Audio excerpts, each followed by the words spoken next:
Hello, people watching. Sorry for the technical difficulties that we had. If y'all can give me a thumbs up and let me know that you guys can hear me and that I sound clear, that would be very helpful. Yeah, Bridget, a lot of us are having technical difficulties today.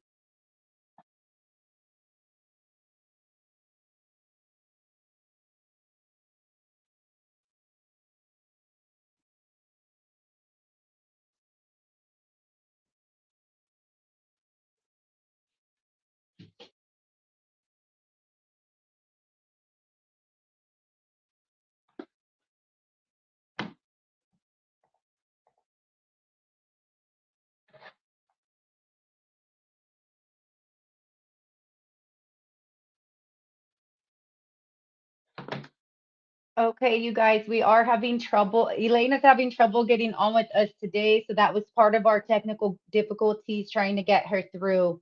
So hopefully she'll be able to log in on a minute. But for now, if anybody's joining us, drop your loved one's name if you're an impacted family. And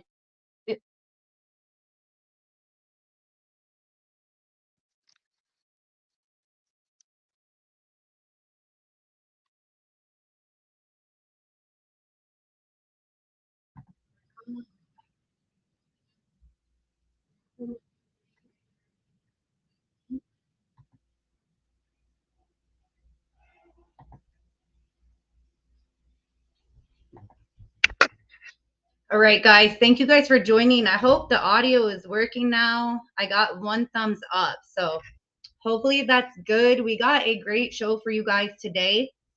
And for anybody watching, sorry about the technical difficulties. I'm doing a new program and it is different than it used to be.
Okay, let's see if this helps, guys.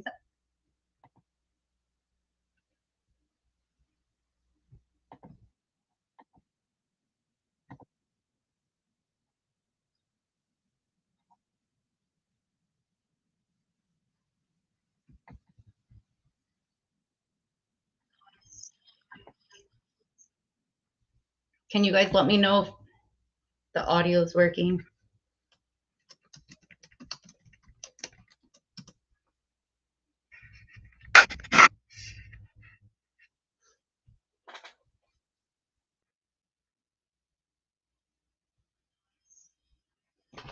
Ah, there's such a lag on here.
All right, guys, if the audio is working now, please give me a thumbs up because this has been kind of annoying.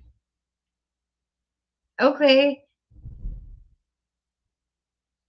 So Elaine is in the comments herself, you guys.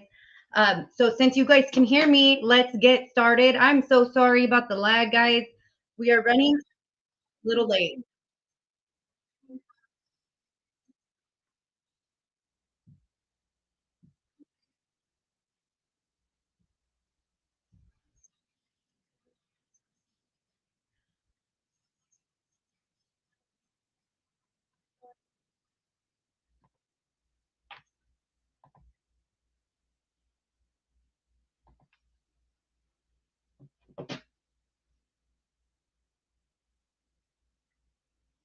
All right, guys. So unfortunately, our guest is in the comments, you guys.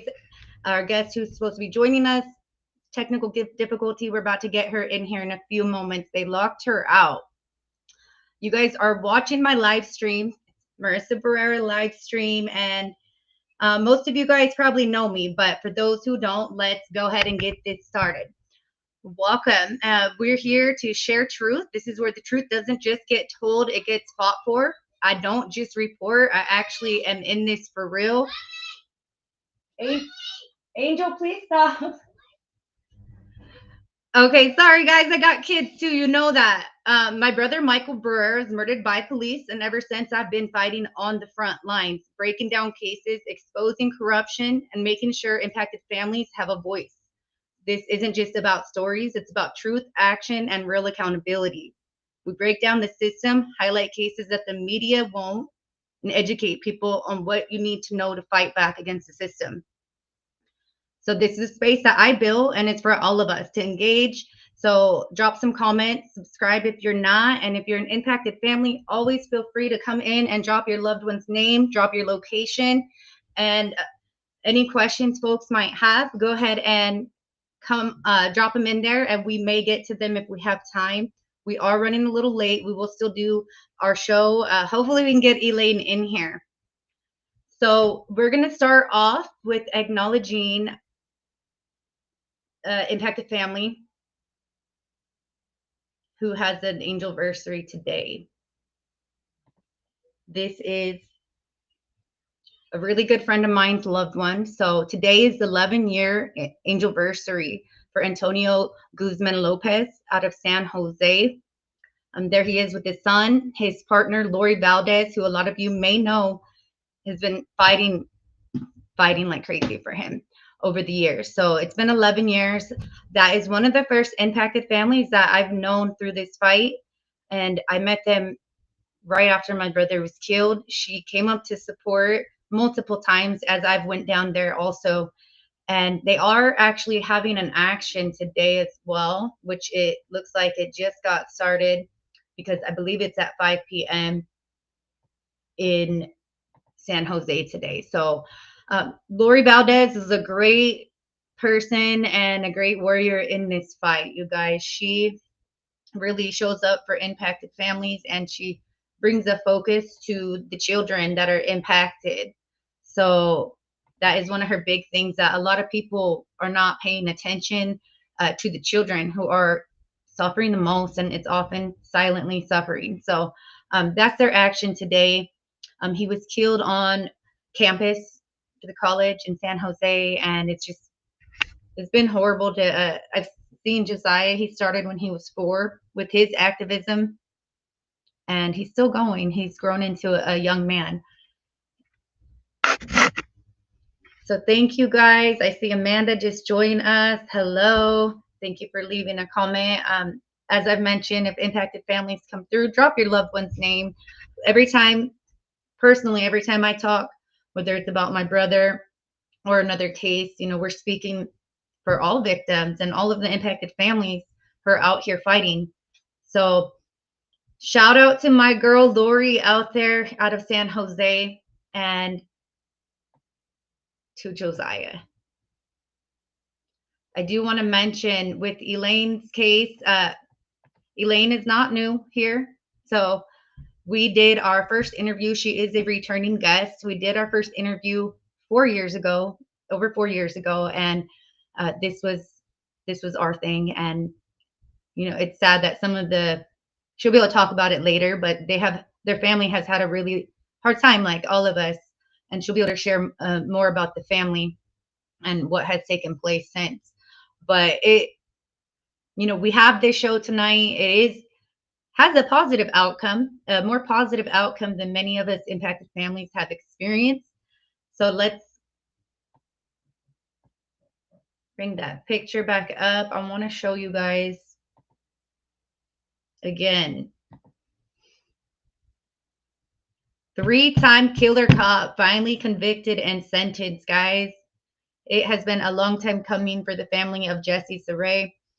Jeffrey Nelson on the left side, as you guys can see, was sentenced to over 16 years in prison recently. So it was a long time coming. He was with the Auburn Police Department in Washington. And then we have Elaine on the other side. And I think she'll be joining us soon. So hopefully that's going good. But right here, I really, this photo, it's a part, it's from some of their court proceedings. And she has really been a warrior in this fight. So I really hope she can get on soon and share her story herself and the journey. Before Elaine does come on, there is a case I wanted to share with you guys. Just give me one moment to bring it up.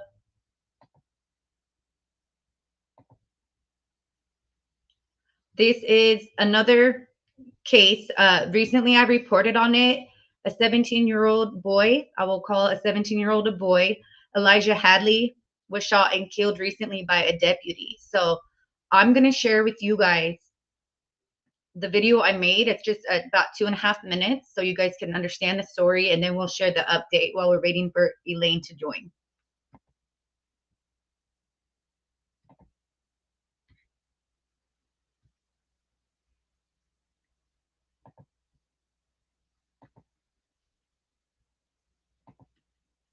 Let's talk about 17-year-old Elijah Hadley, who was shot and killed by a deputy in New Mexico this past June. Jacob Diaz Austin, the pig on the left, is the man who took this teenager's life. He is with the Otero County Sheriff's Department. He was welcomed in 2021, and he has already taken a life.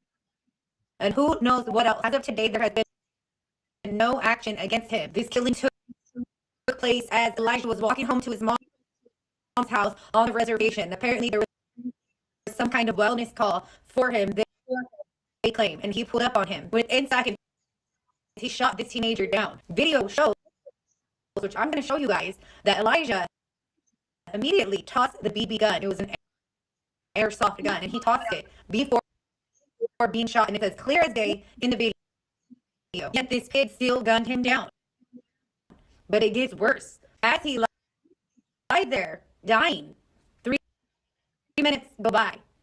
He decides to go up and continue shooting at this teenager.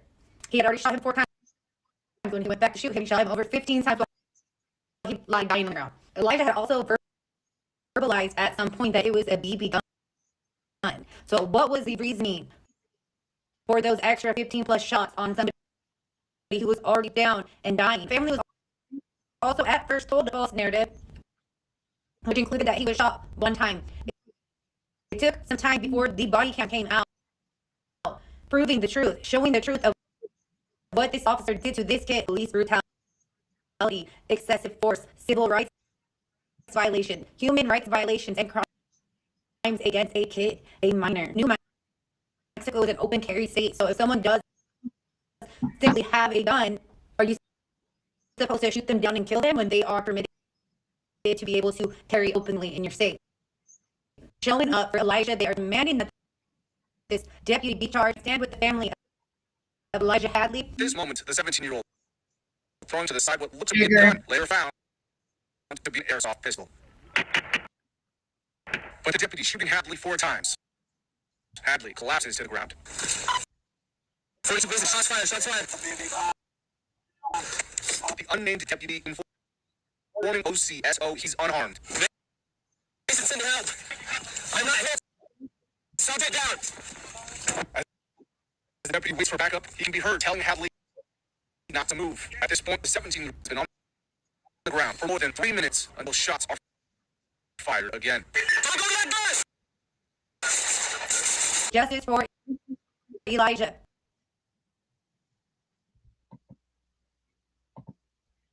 All right, guys.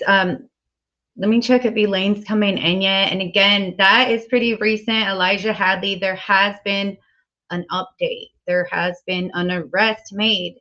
And I'm really happy to share this because we don't see arrests very often when it comes to these cases. We just don't. And oh, Elaine's in the waiting room. It's so great to see. Real quick,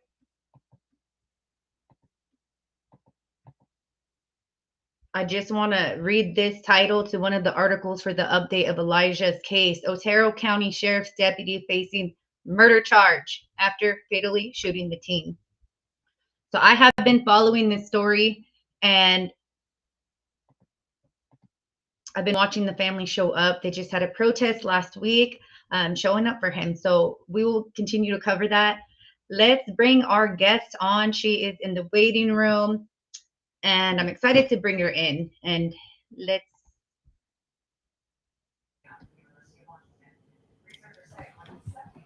Hello, we made it. I apologize. I am not tech savvy. I apologize as well because I'm just getting back into the live stream. So this was a lot. I was like, wait, so many little things went wrong, but here we are. And for a somewhat positive update on Jesse's case.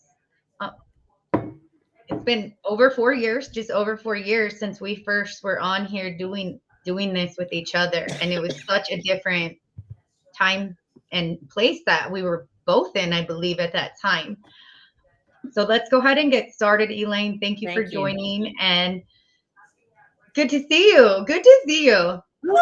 Thank you.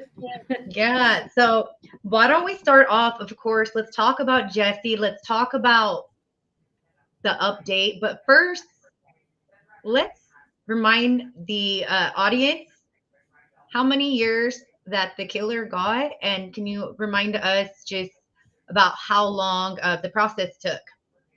Well, basically, Jesse was murdered on May 31st, 2019. We did not get official charges until August of 2020. And that is when the King County Prosecution Office went ahead and charged former Jeff Nelson, Officer Jeff Nelson, for second-degree murder and first-degree assault. And we had the arraignment, and there was no bail. So that was my first time seeing Jeff Nelson, and I was able to make a plea to the judge saying, you know, anybody that is arrested in the community violence for homicide and the same thing would be on bail and more than likely be put into jail. So we were able to get a bail of $500,000, and he was arrested and for the second-degree murder and first-degree assault at 10 a.m. By 5 p.m., he made bail, and he's been on paid house arrest up to the trial. That's a lot of paid time after killing three people. I'm gonna say that multiple times throughout this. But so after 6 years of fighting and that he was finally arrested, I personally would love to know just how that moment felt when you got the charges, because what we often see, cops not getting charged, we see them not getting appropriate sentencing. We've seen horrible sentencing, and while I don't personally think 16 plus years is enough for three people or even one, it's more than we typically see. Yeah, so the 16.8 months is only for Jesse's kill. So Brian Scaman, and I believe his daughter is here with us, and Isaiah Obet's family have not had that same kind of justice. But I truly believe this is for their family as well. And the waiting period, everything that could possibly happen before the trial even started back in April of 2024 was a new judge, new prosecution, new defense. Everything kept changing. COVID. And then, of course, the George Floyd really helped move this movement forward for a lot of families across the nation. When we finally began to have motions, the motions were ruling out things. A lot of people say, well, why didn't we see his tattoos? And Seattle Times fought it. They brought in their own legal team and they fought it for almost 6 weeks in motions, and it was redacted. They would not allow. However, at sentencing, after he was convicted, he was in beautiful jail outfit and you can see all his tattoos. There's no way you can redact his tattoos now. And they're very, very, I call them racist tattoos.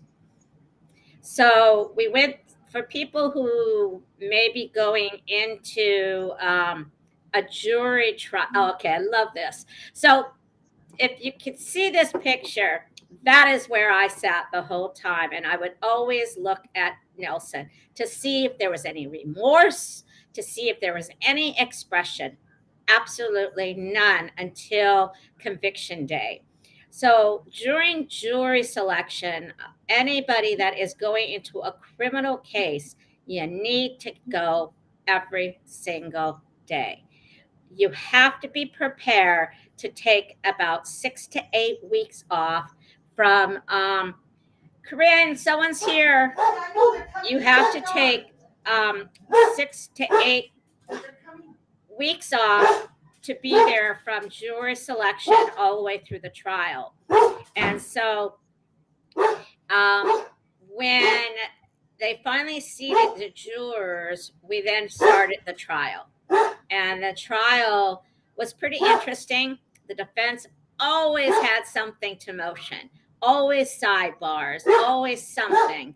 And so that kind of gives you a sense of it. The night before the trial started, the Cambodian community came out with Buddhist monks and did a prayer and for us in front of the courthouse to bring us into the space. And one of the things unspoken between us and the Nelson family was that we were going to respect one another, that we were not going to have any kind of anything because we knew the jury was watching us. So if we did exactly what the community believed we were going to do, we thought that would change the jury's, ideal. So that kind of gives you an idea. And this picture shows other impacted families. We have Sarah. She's in the back right there, and she came up from Oregon. Behind her is Fred Thomas. He's the father of Leonard Thomas, who was also murdered. To the left of him is Poe, and he is the cousin of Iosa Balatego. I don't want to ruin that. And the young man next to me is Colton, and he is Jesse's younger brother. Thank you for sharing. And that's something I want to highlight here. Impacted families supporting each other through this. Sometimes it feels like we're all each other have through some of these trying times. So Elaine, Nelson wasn't just a bad cop. I know we already touched that 3-time killer. And personally, I will say it on here, but that is considered a serial killer if you have 3+ kills. So serial killer cop, if you ask certain people, or however we want to put that, serial killer is pretty serious when you have not 1, 2, but 3 kills. And unfortunately, we see this in different states across the country. So you've seen the system protect him for years, even from your own case. What finally changed to help actually make this conviction happen? So just real quickly during the trial, after the state presented, the defense rested. They did not bring forth expert witnesses. I think they brought 2, and they rest their case almost 3 weeks before the trial was over. And they said it was back on the state to show that they proved a burden of proof that Nelson was guilty. And we all were shocked. I mean, the whole room was just like, even the judge was like, you rest? So we went into deliberation, and deliberation, again, if you're going to be supporting families, be there every day during deliberation. We sat out in the foyer. We put together tables. We brought in food. We talked. We really supported one another, because once they make the decision that they're going to come back, you have 20 minutes to get in there. And most of the people that were in there during the deliberation, when they were going to make their decision, were people throughout the courthouse. They were on breaks. We couldn't even get the family there. Colton, nobody. Wow. There was not enough time. So then we got the guilty verdict for second-degree murder, and right after that, we knew we got the first-degree assault, and the whole room just went. That's when emotions happen. That's when you hear crying from our side. That's when you heard people yelling, "Thank you" to the jurors for making the right decision. And I want to say something, that sentencing became another nightmare. That became another continuance. But for people who are wondering, the minute he was convicted, he was still on house arrest, but no longer being paid. So for 6 months, he was unpaid until sentencing. So in a minute, I'll tell you guys about the law that got us here. But that's what I was actually going to say next. I know. But so at sentencing, it was so many crazy stuff happened. I don't know if people watched it, but after Matthew and Colton, the 2 brothers, and Amelia, the foster sister, did their testimonies, and I came on to do my impact statement. My impact statement was rudely cut off right when I said #justice for Jesse Sarey. I shouldn't even say it here, because that's then turned the entire Zoom into a porn show. I mean, somebody hacked in. It was so embarrassing for me, the judge, everyone. So we then came into sentencing, and the problem with the law, and now I'll talk about it, was the law didn't really have a sentencing structure built in. It was based off what a homicide in a community violence. And a gentleman the other day, his killer got just convicted for second-degree murder and first-degree assault. So I'm going to watch that sentencing, because that's a community violence. And now I will be able to see someone with the same charges, what kind of sentencing they will get. I can't be too upset with the 16.8. He'll be in his mid-60s when he gets out. In the meantime, he was released from Auburn Police Department. They don't say fire. They just kind of say, no longer with them. And we are now working on the decertification to make sure he cannot go into any other community. This is a beautiful picture, and then I'll tell you about I-940. This is Carrie, bless her heart. She's standing in front of her 2 younger sons. Well, she's standing with Matthew and Colton, and we used to joke about it. She would always say, "Elaine, she may be white, but she's my voice. I don't talk." And that was always, we even have that on video, thank God. And that was really our agreement. I was out there as a spokesperson, but she always stood by me and gave me that strength.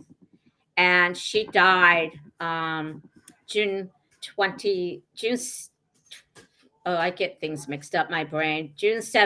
2021. And then my son, Terrell, who I raised from 8 years old, Jesse's younger brother, he died on August 5th, 2022. So there's been a lot of death in our family. Thank you for sharing, and rest in power and peace to all of 3 of them. That's something that also happens in our community. We see impacted families leaving, dying, whether it's directly related to the death of their loved one or dying fighting for justice. And at this point, I know a lot of, at least 10 impacted families who have passed on, who were warriors in this fight. And I do want to also touch on, it's great they had you as a spokesperson and a person who is able to show up like that, because I know not every impacted family is able to. Sometimes they're so hurt and in their grief that they really can't. And sometimes they're just not, families don't know what to do. So we're all glad that Jesse and family has you. Thank you. So I-940 is what got Jeff Nelson. And about 2016, a voter, we live in a ballot state. And so Leslie Cushman and a team of amazing people began working on an initiative that would remove malice from the what do you call it? I'm sorry. Hold on a minute. Mom, I'm on live. Mom. Sounds like me to my kids. Hold on, I'll be right back. Sorry. You're good. Everybody, I've seen a couple questions. I've seen Claudette. I hope I'm saying your name right. You asked, is he going to do the whole 16 years? I don't have the answer for that, but that's something that automatically came to my mind. I think often with killer cops. My apologies. I'm sorry. You're okay. So they went ahead and put this initiative forward where they were going to be able to remove malice. And the underlining thing is, what would another reasonable officer do in a similar situation? And that is where we got rid of quantified immunity. And so that changed the entire trajectory of what could happen if a case would be picked up. It wasn't until 2019, I even voted for it without knowing our family was going to benefit from it. And then in 2019, it became a real breathing element. And it wasn't until Jesse's kill, which was 19 people later, that finally the King County Prosecution Office decided to pursue this case. So it took a lot of people, a lot of other impacted families that worked on it that can't benefit from the 2019 forward because they were before that. And I bless their hearts. I don't like to call out names, but you all know who you are that worked hard on that. And I really thank you. There are 4 family members that I will. And if I left okay, no, I'm not going to do it. Never mind. I'll leave someone else. I'm not going to leave it. I'm not going to do it. Yeah, and on that initiative, I was going to point that out as well. Just for something like that to even start, they take years. In California, we've passed bills that aren't going to benefit us as impacted families. We're actually working on one right now to help impacted families, but it takes a lot of bloodshed. It's impacted families who had to go through the loss that we went through, that have its victims that have died. It's their blood and all these killings that eventually helped Jesse get some type of accountability for the murder of Jesse. So it's horrible that that's how it works, but it's good to see it actually working. We had a bill out here in California a few years ago, and it doesn't seem to have really changed. The people that have been charged, eventually they just get dropped. So glad that it came through for Jesse. Yeah, I mean, the family of Brian Scaman had showed up. They were there, and I met them for the first time. His daughter was not able to attend. I believe I saw her in the chat. And then the Isaiah Obet's family, I've never been able to make contact with them, but I do say Brian Scaman and Isaiah Obet, along with Jesse Sarey. And I truly believe that Jesse's life is saving lives. He was the last person that prevented for almost 6 years for Nelson to be able to do another murder, which I'm sure he would have, because that's an MO of a serial killer.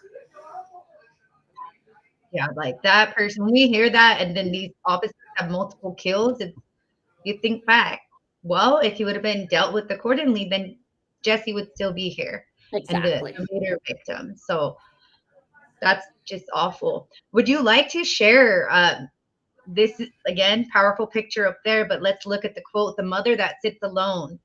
Would you like to share a little bit about that and how the judge addressed you? Yeah, that was very interesting. The judge never met Carrie.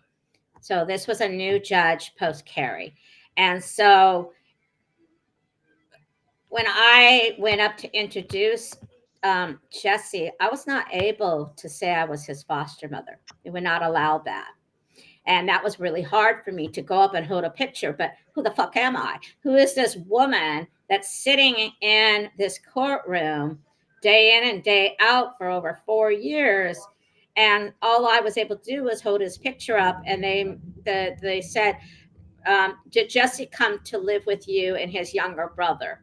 And I said, yes. Then they said, when is the last time you saw Jesse? And then I said, at the funeral home when we brought him his clothes for his casket. And then the defense didn't even ask me questions. And so that was it. It was like 38 seconds or something. I'm down. And then I'm sitting there for the rest of the time. And the jurors still to this time up there had no idea who I was. But the judge has written a stickum that I didn't know, a little postum. And the postum says, speak to the mother. And so that's what she did. Before she gave the sentencing to Nelson, she spoke to me and said, I see you. I see you every day. And this is the first time that I'm introduced as the foster mother. Nelson's people now are finally like, oh, who is this? Now we know who this lady is. And there were times that the only living, breathing people in that courtroom that knew Jesse when he was alive was Jesse's murderer, Jeff Nelson, and me. Wow. Yeah. So that's why it was really intense to always go in there and always had that kind of view of him and sitting there, looking at him and watching him. I spent so much of my time just observing and watching him, and it was hard.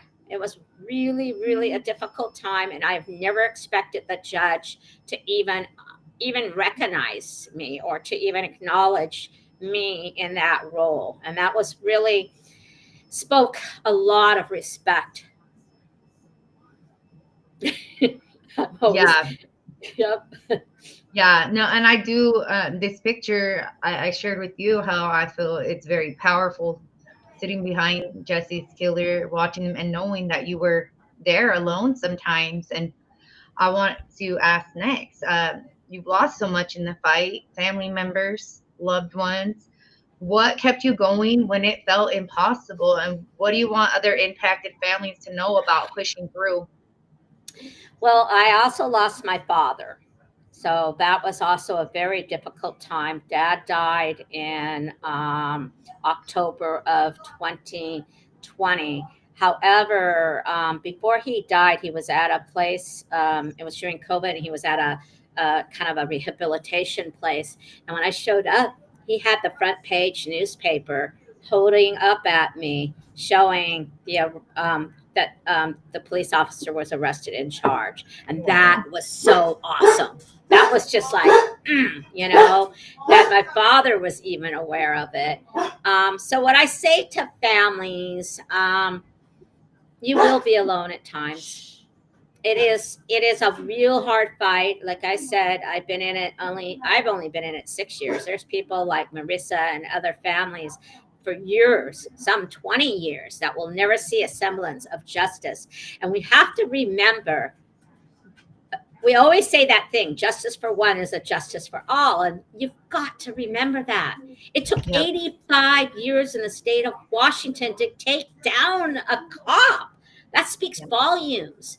And so you need to understand that you've got to give us support. You can't continue to not love on us and imagine what it's like to be able to sit in a room every day with a killer. So that's one thing. The other thing that I will encourage other impacted family members is learn how to find your joy again. My relationship with my lover is very difficult. He's lived through this with me. And, he said to me the other day, and it was really hard for me to hear, that's all you talked about. That was everything Mhm. in our relationship. And I didn't know how to Mhm. respond because it was true, you know? I mean, some of us do go all in and get a little obsessed, really like something new, dive in. I mean, I'm right there with you. I know, I know. On the right But here is beautiful Debbie Novak. She's the mother of David Novak, killed in Spokane. She's actually working with the Office of Independent Investigation, which is a brand new unit through the Attorney General's office, where they're now opening and relooking at old cases or cases that have never been looked at. And she put this up on sentencing day. oh, that's awesome. Yeah, I saw So her if with you're her here, Debbie, son. hi. Yeah, thank you, Debbie. And Debbie's a warrior and fighter in here too. Got to see a lot of her story from being friends on Facebook. So, shout out to all the families that've been through this. It's not easy. It's a difficult fight, but it helps to have each other. Though I wish I didn't know any of you all. I know. So we got a something I wanted to ask. Um, when you after the court, like I know you guys, I didn't have a chance because of difficulties we're having for the video, but if you can share a little bit about the impact statements that were made, maybe touch on your families and how that might have impacted the judge, and then also if you can share a little bit about the officer's family. So you don't have the live feed in it? No, I don't have it connected right now. Okay. So if you go to Justice for Jesse Sarey Facebook group, I had just put up the 4.5 hour YouTube video of it. Each side was given 4 people to make impact statements. And on on Nelson's side, it was a little easier because he's alive and his people are there alive. On our side, so many had died that it was very hard to be able to find, those people. So I had to pick 3 other people besides myself. So his older brother, Matthew Sarey, his younger brother, Colton, and then the foster sister, Amelia, all spoke, and they were so elegant. They came in. Amelia quoted Bible passages and really talked about who, how it affected not only the Sarey family, but also Brian Scaman and Isaiah Obet's family, and how Auburn, Washington lost the trust in their mayor. And she was there. Shame on her. She was sitting on Nelson's side. The chief of police was Them- sitting on Nelson's side. And the Mm. whole side of Nelson was mostly Union police officers filling up that entire side. I honestly don't know if any of his biological family was there at all. The woman that spoke on his behalf was a wife, I believe. They got married while he was locked up on house arrest. She's a cop. Her father Mhm. spoke. He's a cop. The assistant chief of police spoke. He's a cop. And then they brought on this gentleman. It was really interesting. And a lot of us were like, oh, yeah. Mm-hmm. And they brought on an African American man.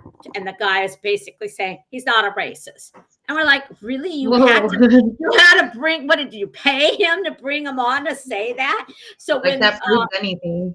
I know. And so when the judge was finally getting ready to put the sentencing in, she spoke upon a lot of things. She first read different quotes from impacted families on our side who had sent in letters.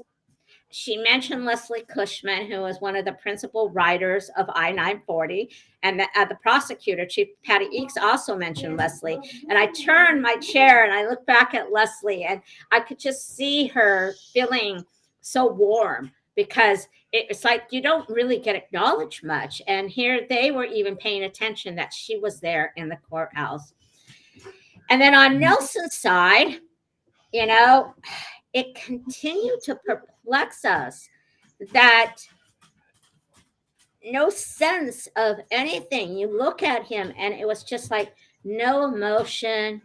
I didn't feel there was any accountability or remorse on the damage, collateral damages that he did to so many families and to the community.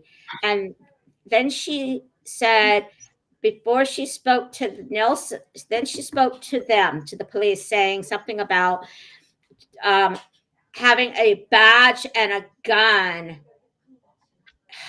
I don't know the quote by heart. I'm sorry. It's powerful. I'll see if I can find it while we're talking, but I don't like to requote people. I think I sent it to you. Let me take a look, Marissa. Hold on. But she really admonished them and just really called them out and said that what they have done was just horrific, that they stood by this man and without any concern. Okay, here it is. I'd rather read it.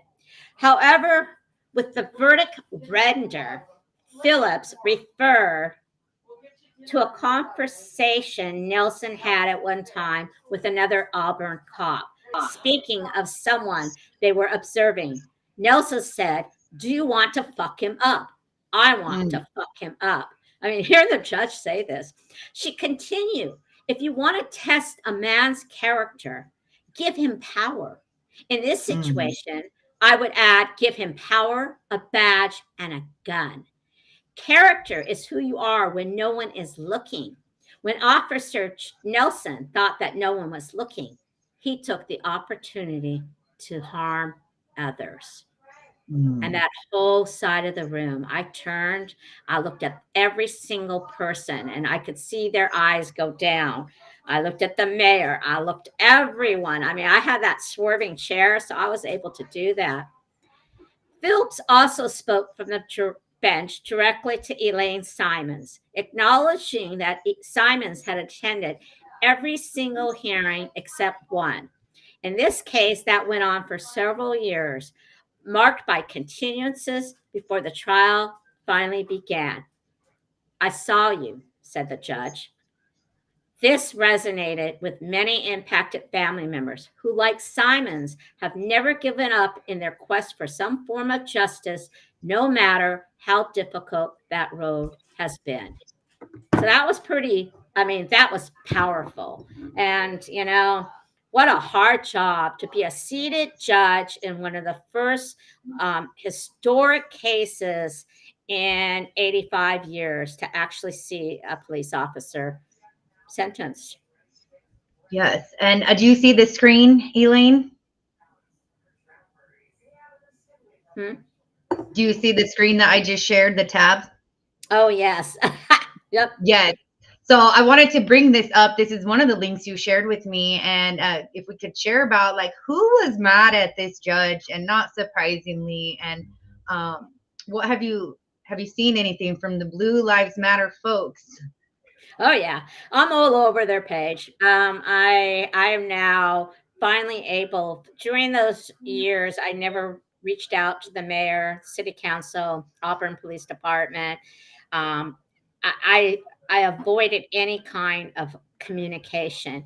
I now go over to the Auburn Facebook group and post things. I read people's threads.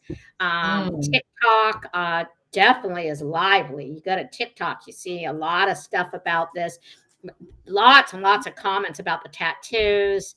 And I truly believe that one day I'm going to be having that conversation, hopefully with the mayor and the police department. But I don't know how they stood behind this man when he tarnished good cops. And I'm going to say that again. he tarnished good cops. That if you go into the business of being a public servant and someone that is paid to protect and take care of your community, and you stood by this man, no matter if you're a good cop, you just associated yourself with somebody who then changes that whole perspective of who you are. And I have two police officers that knew Jesse and Terrell when they were little boys. And when the minute this happened, both of them called me probably within, I don't know, 24 hours saying that this is really horrific. And they also cheered when they heard that Nelson was sentenced. Oh, okay, Claudette, I would love to see what she has to say. Yeah, she's asked a couple of times, and I told her we would Okay, get yeah, to let's this. go to them. Let's go to your people talking. Yeah, so she's asking if he will get the whole 16 years. Do you have any input? I know all states are different. Sometimes they do a certain percentage or. Yeah, so my understanding, we don't, my understanding, okay, I might be wrong that we don't do parole. So my understanding is he'll do the 16.8, and he will also do an additional 36 months when he gets out on a house supervision again. So the years that we lost, that we were supposed to get 18 years, so the years we lost will be added on at the end for him to continue being on house arrest. He loses his gun. He loses a lot of things that he normally would have access to, and he will be about 64 years old, I think. Okay. Is there a chance? I know there was certain dynamics during the trial and stuff, but are they able to appeal these decisions or? Absolutely. I'm sure that they are going to. But if you think about how much money the union paid to try to defend Nelson, now that he's no longer a police officer, there is no insurance money attached to Nelson. And the union, he's not a union member now. So if they do it, it will be on their own dollars. And I'm not sure because it was a multi-million-dollar trial for both sides. I mean, you know, we all sit there and pray that we could have our day in court, but we don't think about the money attached to how much it actually cost. So Yes. they're going to probably appeal, and I am on contact. So that way I'll know if something changes in his where he is and what's happening, and you know, if I have to go to any of the appeals. Were there other questions? I'd love to see who's there. I was just rolling through. It looks like some people are being censored in the comments. Yeah, I was actually just rolling through the comments. And just so But everyone know, we're going to roll a little longer. So thank you for staying with us. yeah, we're gonna do it a little longer. Okay, I wanted to bring up because I read in there that you are interested, something inspired you to start to create a graphic novel to help lead families through the legal process. Can you show us a little bit about that and how you hope that it will impact and help them? I don't know if any of you remember a band called the Gits. They were a band that was kind of a, I don't even know, grunge band here in Seattle. And their lead singer was murdered. And the drummer became a friend of mine, and he's actually a social worker now living in California. And he created a graphic novel to show, I'll read that in a second, to show what happened in that journey. And so I wrote him and I said, you know, how do I even begin doing a graphic novel? And he gave me a brilliant idea. So I got myself this little blank graphic novel book, and it's in the other room, but it has all the squares.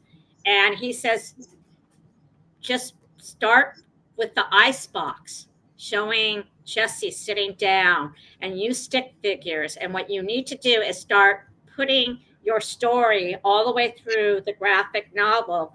And then that's where you have the words, and then you can find the artist. So when the time comes, I'm going to ask artists to show me samples of, I have three things. One is Jesse sitting at the icebox. One will be of Nelson, and another one would be like of the prosecutors, or maybe that picture of me looking at Nelson, and show me that in a cartoon type graphic novel. And then it will become a toolbox showing families and be able to get it into the schools, because I'll make it online as well as a hard copy. And the reason I picked graphic novel is I'm an art teacher, and I love graphic novels. I must have about 400 of them. And so to me, that really is what was creating that energy to do it. So when it's blank right now, but I'm going to be working on it. And I was really excited to hear how Steve Mariotti, the drummer for the Gits, did his graphic novel. That was what he did. Awesome. That's awesome. And I mean, leaving little touches. Everybody, when I talk to impacted families all the time, and sometimes people feel like they're not doing enough or they're not as loud. And I always tell people, everybody has their own little purpose within this, their own way of doing stuff, their own creations to leave behind. I have a comment that I wanted to share. It's not quite a question. So here we go. Stop believing they have a duty to protect anyone they don't, unless in custody. And we have seen how that works. Right there with you. SM, I don't know what exactly the name is, but right there with you. And the way my brother was killed, according to them, he was in custody. Did it make a difference? No. All the evidence shows murder. So thank you for sharing that comment. We do have Claudette again. Since he was a police officer, this is a good question. Where would he serve his time? Yeah, I know where he is. I'm not publicly saying, but you can look it up. If you go to Department of Corrections and put in his name, you'll be able to find out where he is. He supposedly is in solitary confinement, is my understanding. And he's not he's not serving like in some people think, oh, he's at some fancy place with TVs and yeah, is he at a cop prison? That's what I was. Nope, he's in a fucking real prison. And I'll tell you a story. There is another case in Florida. I don't know if anyone ever heard of Corey Jones, but his aunt, Sheila Banks, was a real advocate for his case. And he was charged actually for manslaughter and got 28 years. So I don't understand sentencing structure, but he is serving 28 years. And she told me he opted out of solitary confinement and said, I want to be in general pop, because he knew he would. I mean, imagine Nelson, a sociopath and narcissist, being alone with himself every single day. That's going to drive that man crazy. And so, well, he's already crazy, but God, I've never talked so freely before. But he went into general population and got beat up a lot. Boom, boom, boom. And guess what? He's now serving his time in general. So I don't know if that's something Nelson will do. You know, I love these earrings. I don't know if you guys know Rhonda. Her daughter, Karina, was murdered. And she made me these earrings. I didn't want to wear a t-shirt, so I chose to wear Jesse's earrings. And again, you know, the photographer there, boom, they just were really getting the best pictures at that day. And so I love this picture. I love the fact that I was holding Jesse. You know, I lost one of them, and later on the clerk came up to me. It was found and turned in. It fell out. Oh, those are very pretty. The picture came out marvelous. Yeah. And the articles too, I thought they did, true journalism, proper write-up. They're reporting what's being said and seen, and not just bias because of the police. which we see a lot. We were So. very fortunate. I mean, I hear a lot of people where their loved one is slandered and they victimize the victim. I made it very clear with a lot of my reporters, you fuck with me, you don't revise it, then you're not on my phone when something breaks that I contact, because there was no way I was going to have that happen. Jesse was the victim. I don't care what his history is. I don't care what Jesse's background was. They decided not to share Jeff Nelson's background or his history. And so that was the trade-off. And then people tried to dig up stuff on Jesse. And I'm like, it has nothing to do in that moment in time and space between him and Nelson. And that's always my platform. It has been consistent of, even now the mayor's talking shit about Jesse. And I'm like, why? The mayor? Oh, yeah. Somebody sent me something that she's been saying about, Jesse's background. And my argument again, I don't care. That has nothing to do what happened between that rogue police officer and Jesse at that moment in time. Because I truly believe if Nelson then did come after Jesse because of Jesse's priors, then that's premeditated. And that would have been first-degree murder. Is that the mayor, Nancy? Nancy Buckus. Yep.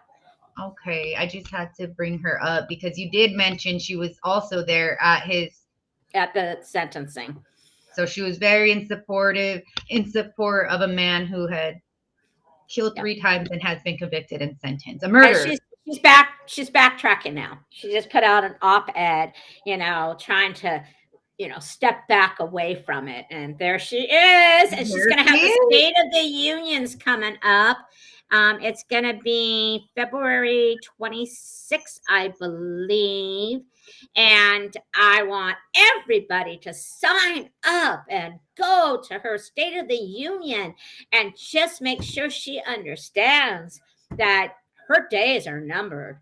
You guys are going to be able to vote for a new mayor. And I hope that you consider that this mayor did not keep your community safe. She failed. That's crazy.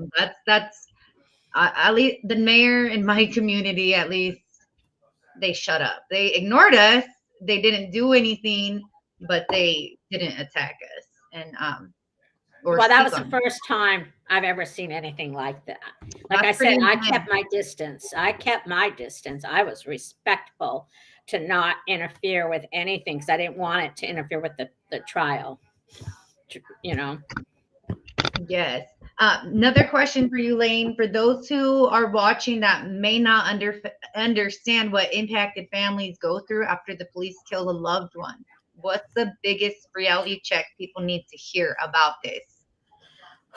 Well, I know you do a good job at it, Marissa, and I sure as hell did not. And that is keeping your physical health in shape. I mean, girl, you got a nice physical, presence, and I didn't. I turned to eating. I turned to just sitting sometimes on my couch and watching serial Netflix stories. I had a real hard time going out into the world. I felt, am I safe? Am I going to walk into some place that I don't feel safe? And there are moments to this day that I still don't feel safe. And there are protection orders on me, on the boys, Colton and Matthew. They all have protection orders right now. I don't think anyone's going to come after us. So, but know your surroundings. Know when you go out there, who's there, who's got your back. When you go to protests, have an exit plan. Because the last thing I wanted to do was get arrested. And man, I learned from WTO, and I learned from there was another movement. I can't even remember what it was. But being an older white-looking woman, I always had like a Nordstrom bag. And so when I'm out protesting, I would sit down. I would be like, "Oh, I'm lost. I got caught in this." I was a real nerd because I was a teacher. I couldn't afford to get arrested. So, have an exit plan, having an affinity group. Be prepared. People are going to be there for you. And then all of a sudden they disappear. Oh, you're like, well, where do they go? What happened? They were with me on this ride, and all of a sudden, nothing, crickets. So you got to really understand it's a different thing for you and I as an impacted family being in it, and that's our life, and then expecting community members and activists to also still be in it for the long haul. That's asking a lot.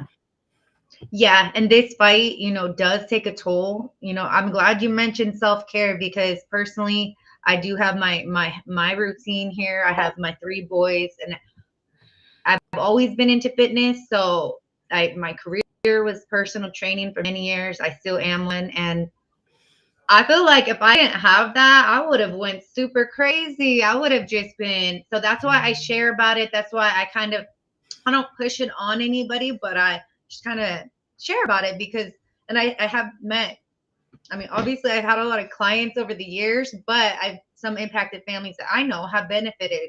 One of them the other day, he just sent me, my good friend, he just sent me his progress results because I asked him, I'm like, how's it going? And he just said, I helped him kind of want to get in there, and that felt good. And he's feeling good. And so I always promote that because it's rough out here trying to keep our minds sane while taking in all this info, while we see new killings endlessly. So yeah, trying to keep our minds right, trying to at least keep some kind of peace, like you mentioned earlier, something that we love to do. Don't give up on your dreams or your hobbies outside of activism. It's something that I like to share with folks. And also, the other thing is definitely taking the breaks when you need. If you need to turn your notifications off, if you need to stay off of Facebook willingly, not when they kick you off like they did to Elaine. Right after conviction. Boom. And you know what was really interesting? When I would start seeing people in person, I noticed a vibe. And I went up to one impacted woman and I said, I thought you and I were good. And she goes, well, you blocked me. I'm like, I didn't block you. I don't exist. I was ghosted. I had to it took 6 months and I finally had to create a whole new Facebook. It reverses my name. I went from 3,000 followers. I think I have 100 followers now. I don't have that Facebook presence now. And it broke my heart because not only did I lose 17 years of creating who I was, I lost my friendship with my son, Terrell. When I go to his Facebook on someone else's, I don't exist there unless he put up the pictures. I was not in his life for 17 years. Jesse's no longer my Facebook friend. Carrie, the mother's no longer. All the people that had died are no longer my Facebook friends. And that was really hard. It broke me. And I think that I truly believe somebody came in and did that on purpose, maliciously, but I'll never be able to prove it. So, I'm about to take a social network break starting on Sunday. And I am traveling with 3 other impacted social justice queens, and we're going on a 14-day vacation together. And that's so cool. I didn't realize it was with other. Yeah, that is awesome. Yeah, so there'll be 4 of us queens traveling together. All 2 from Florida. Their case is out of Vegas, and then 1 is here in Seattle. And we're all just we're gonna take a trip together. I'm really excited. That is so awesome. I hope you ladies have a great time and get to let loose and just relax and I don't have to drive. Good. So I brought up, let's I know you wanted to honor her, and know we've mentioned, but I wanted to bring up the image and show people, and if you'd like to share some more words about her and just what that entailed of you supporting them, like it's a lot. So Yeah.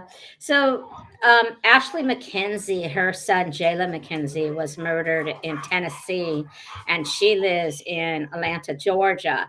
And there's a lot of families out of there in our movement where the parents don't live in the same states that their loved ones are murdered, and that in itself is a whole different story. But she created this, and that's the second impacted family that now is starting to put in memory of the families that have died in their quest for mm, justice. And this right. gives you, it shows you who beautiful Carrie was. I love her. I've known her for over 20 some years. I hate the word co-parenting, but she helped co-parent with me raising Terrell. So I was Terrell's mom, but she was Terrell's mother. And so Terrell, Jesse, Carrie, and the biofather, who I never met because he was deported back to Cambodia and had died there years and years ago. That entire family is now dead. That is horrible. So, but she had a sweet soul, um, just a really good woman. Um, I always make it very clear to people, just because her children were in the foster care system did not diminish her love for her children.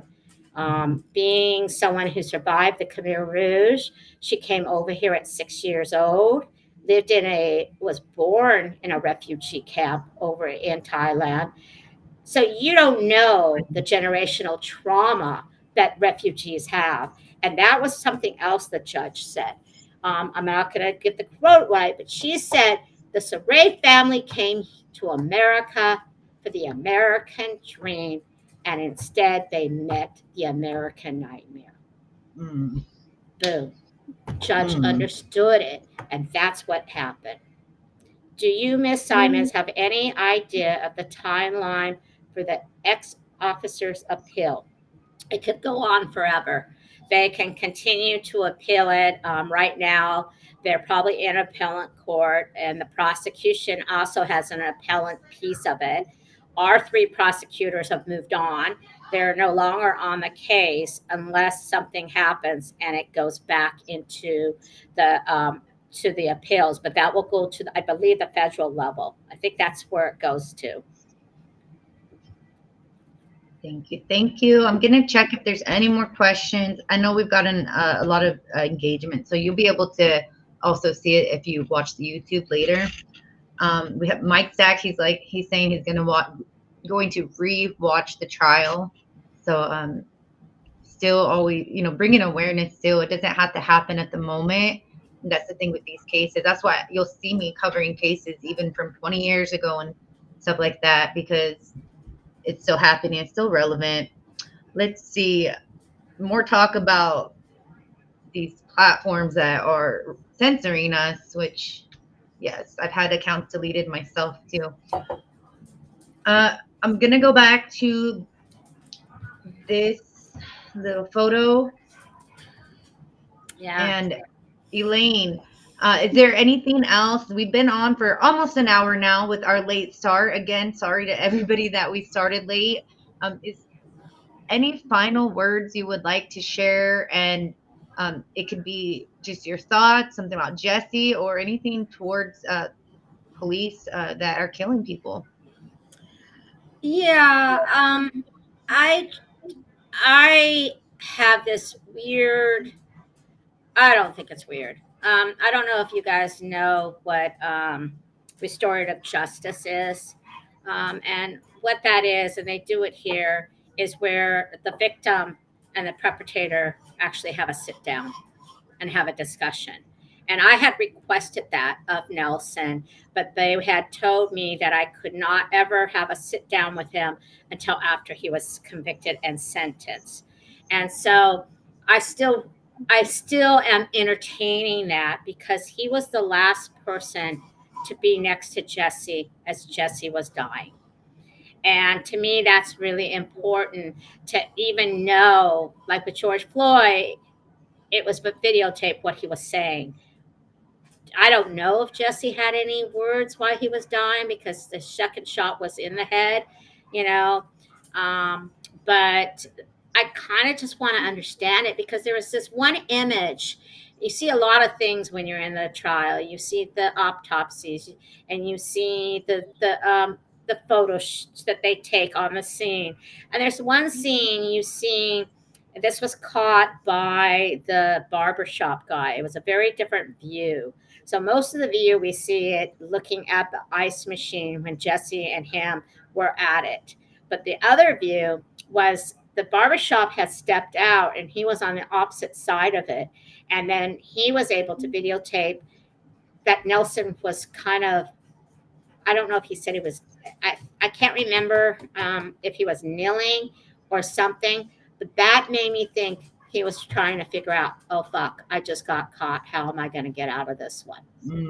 That's what I mean, that's just what I caught in that. And I think that that's what happened. I mean, I think that Nelson did not think, I mean, if I don't know Nelson, so I'm just making this up, but if his MO is to kill vulnerable populations and marginalized populations, especially Jesse, who was unhoused, mentally ill, and had a drug addiction, then he probably thought, ooh, I just killed someone. There's no one out there who gives a fuck who this young man is. Yeah. And that's when the family on June 1st, 2019 said, Elaine, you're white. You know how to work the system. This is not something that we could even touch. And I did say to the family on that day, the minute you give me that green light, that's it. You cannot stop me. And that's what I'm trying to say to the families out there. Find your advocate. It doesn't have to be the mother. As you know, it was the sister for Marissa. I've seen friends. I've seen cousins. I've seen other people step up. So in my case, it was a foster mother. And I had a lot more that I could do for this than perhaps Jesse's family. And as you saw, they started dying anyhow. So that's pretty much what I would have to say is, you know, it's not easy. It is not easy. And throughout the entire 6 years, I don't know if I'll ever publish them. I have love notes and love notes, but I also got the hate notes. I saved that's good. That's good though to get it actually out in writing. Yeah, I like that. And thank you for sharing too about the restorative justice. And it just goes to show all families are different. They have different paths, what one family might want. And I'm saying this because while you're explaining it, I'm thinking I would never want to see my brother's killers. But at the same time, I heard the audio. So I know what was said. I know what was happened, but it just shows you and I have talked about families have different trajectories and different paths. And what will I get out of restorative justice? I don't know. I don't know. I don't know. But I saw this man for 6 years. And will I see maybe 6 or 7 years down the line while he's been dealing with his own demons? Will there become a conscious? Will this person? I don't know. I'm not him. I don't live and breathe who he is. But him and I hate to say it, we have a really weird relationship. And I love this picture because our common denomination is Jesse. And look at us. Look at us. And he gained a lot of weight. So we both got fat. He got real thin. When he came to sentencing, he must have lost about 50 pounds. So he's like, I need to get in shape. They're gonna beat me up in there. Sorry. I am a family's advocate. What does that mean, Bridget? So Bridget, I shared this one here because she actually she is the advocate for a family. So she was not their loved one, but like you mentioned. Okay. Yeah. So you're totally right. We see a lot of women out here definitely. But thank you, Bridget, and Bridget, I don't know if you guys are connected yet, but she is a writer. She does poetry and poems, and I keep telling her too, we're ready for your book, Bridget. But thank you Thank for you, always being Bridget, so for being kind. there. Yeah, and supporting families and just being there with us. We need, and I've got to meet her in person too. So, and you as I well. want to hold on. I'm gonna get a picture of this picture of you and I looking at that picture. Cool. Yeah. And so this will be on YouTube still. So if any of your folks missed it, the live session, it's still going to be there. You'll be able to see all the comments that were played during the live. And yeah, Daryl Dean Mefford. I hope I didn't chop that up. Daryl Dean Mefford. Bridget, thank you for sharing his name. That's the family she Oh, helped okay. advocate for. He's a California police homicide victim, very brutal. It's her best friend's brother. Thank you. Thank you. Okay, I'm just gonna check if there's any more comments, if there's any final thoughts you want to share with the group, and then we'll go ahead and hop off and call it a night. But thank you for joining us. Yeah, I don't know if Amanda's still here. She was very young when her father, the first victim of Jeff Nelson, Brian Scaman, died, and then she had also lost her mother. And so this is a young lady that I only just connected, I think maybe 2 years ago, that grew up not knowing that there was this kind of support out there. And I keep saying to you, Amanda, the day you want to have a voice and have a platform, you are welcome. I want your story. I want you to explain what it's like to be a child. You remind me so much of the young man that we talked about earlier, Josh, Joshua of Josiah. no, Josiah. I mean, he was young too when his father was murdered. So there are people out there just like you that were babies and young when your parent was killed. And so when you have that voice and you feel you could come forward, you are welcome, my dear. Yes, and Amanda, feel free to friend request me if you'd like. I've met so many impacted kids. My niece was 10 when her father, my brother, was murdered, and my son was 4. They were very close. So I really have seen that from this side as well. And that's who I always wanted to fight the hardest for, was the kids that they took these people from. They took our loved ones, and somebody that would still be here for these children. Like, they're just taking our loved ones. So Amanda, thank you for joining. If you're still on, if not, you let her know, Elaine, that she, like you have been, and we're here. A lot of impacted families are willing to support, and they're ready to support other families.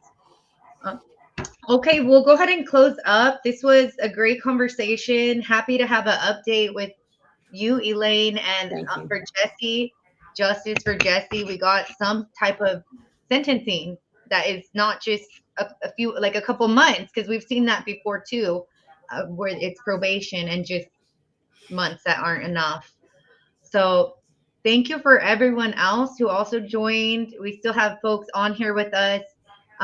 Again, you've been watching Marissa Barrera live here with Elaine today, foster mother of Jesse Sarey, speaking about the recent sentencing, well, conviction and sentencing of Jeffrey Nelson, former Auburn police officer out of Washington. Former, he got sentenced to over 16 years, just under 17. And yeah, anybody who has a story to share, you guys can always feel free to drop them in the comments. I try to engage with my folks. Again, you're watching us live. We don't just report on injustices. We're actually in this fight for real. Front lines, been in it. So real people out here. Sometimes you see stories and cases. They will be the same high profile ones. I really make an effort to try to cover stories that are not covered. Stories like my brother's, who didn't get national attention and just attempted to be swept under the rug. So keep watching, keep sharing. Other impacted families, always feel free to drop your loved one's name. And thank you for everybody in the comments. They're thanking us for a great interview. You guys stay strong, keep pushing. Let's beat this censorship, because I saw a lot of comments in there. So let's beat it. Let's keep fighting. Thank All right, you. everybody. You guys have a good night. Elaine, thank you again for coming tonight. Thank you for the patience for me to figure out how to get into this platform. Yeah, it was a little difficult, but we got here, and we got a message across. And with YouTube, you can always refer back instead of explaining the whole story, and we could create shorts out of this too. So, Okay. all right, Well, thank you. I love you. Love you too. Bye. All right. Good night, everybody. Thank you for watching.